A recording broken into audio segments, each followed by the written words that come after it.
जब आप सुमरण कर रहे हैं वही सार है। चिंता तो सतनाम की और न चितवे दास, जो कुछ चितवे नाम बिन वही काल की फास।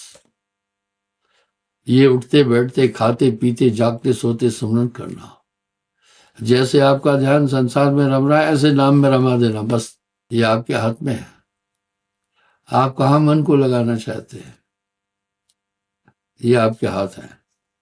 इसलिए भय बिन प्रीत न होए भाई, भय रखो ना।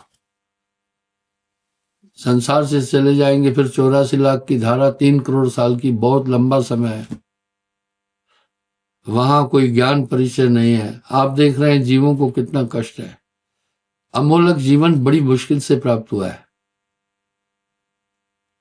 संभलिए कि ये व्यर्थ में नहीं चला जाए।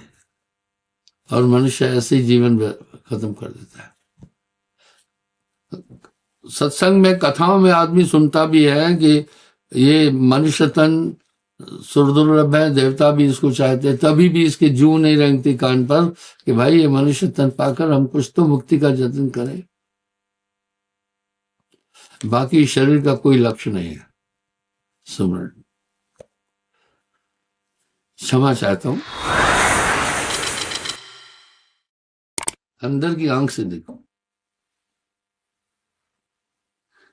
चश्म दिल से देख तू क्या क्या तमाशे हो रहे, दिल सता क्या क्या है तेरे दिल सताने के लिए।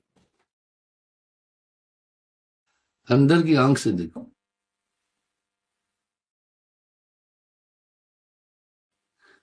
चश्म दिल से देख तू क्या क्या तमाशे हो रहे, दिल सता क्या क्या है तेरे दिल सताने के लिए। अंदर की आंख से देख क्या क्या तमाशे हो रहे भाई, दिल सता क्या क्या है तेरे दिल सताने के लिए। तो जब अंदर की दृष्टि खुल जाएगी ये सब दिखेंगे। आपके सामने है रिजल्ट। पहले आप सब किए जा रहे थे, सही गलत किए जा रहे थे, कभी कभी फिर सोचते थे यार गलत हो गया है, लेकिन अभी पहले ही आप जान जाते हैं कि सही क्या है गलत क्या है। ये दिव्य दृष्टि से है।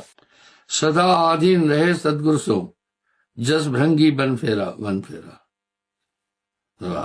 दसे ताए शब्द निस्बासर, जैसे चित्र चितेरा। जब वो कृपा हो जाती है तो दिव्य दृष्टि खुल जाती है। अंदर से ही आपको अनुभव होगा पाप क्या है पुण्य क्या है। आप ही तो थे वो जो अपने दिमाग को देख लीजिए कि नामदान से पहले आपकी बुद्धि कैसी थी और अभी बुद्धि कैसी है।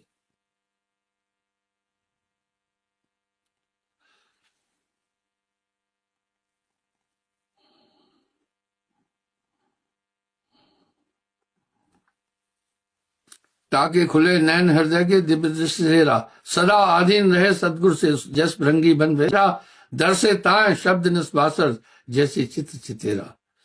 बस तब ये पूरा खेल हृदय का समझ में आने लग जाएगा। यही तो ज्ञान गुरु देता है, पोथी का ज्ञान नहीं देता है, यूनिक ज्ञान देता है। क्षमा चाहता हूं, समय हो रहा है।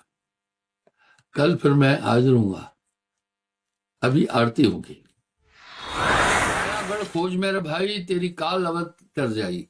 आदमी के बस पे कुछ नहीं। जैसे कठपुतली को हवा में नाच करती है, बेजान है, नचाने वाला पीछे बैठा है, उसने ऐसा पर्दा लगाया है कि वो खुद सबको देख रहा है लेकिन उसको कोई नहीं देख रहा है। इसी प्रकार इस मनुष्य के तन में रज तम सत तीनों गुण विराजमान है।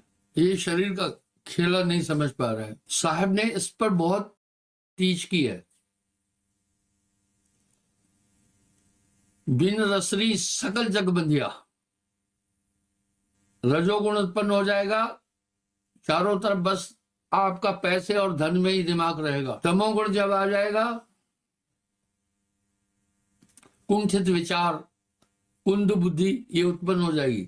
यानी आपकी किसी की भी अकल अपने काबू में ही नहीं है। जीवन में कई बार सबके साथ ऐसा हुआ होगा, कुछ कार्य किया होगा, बाद में पछताया होगा, अरे ये क्या कर दिया हमने। अब सवाल उठा,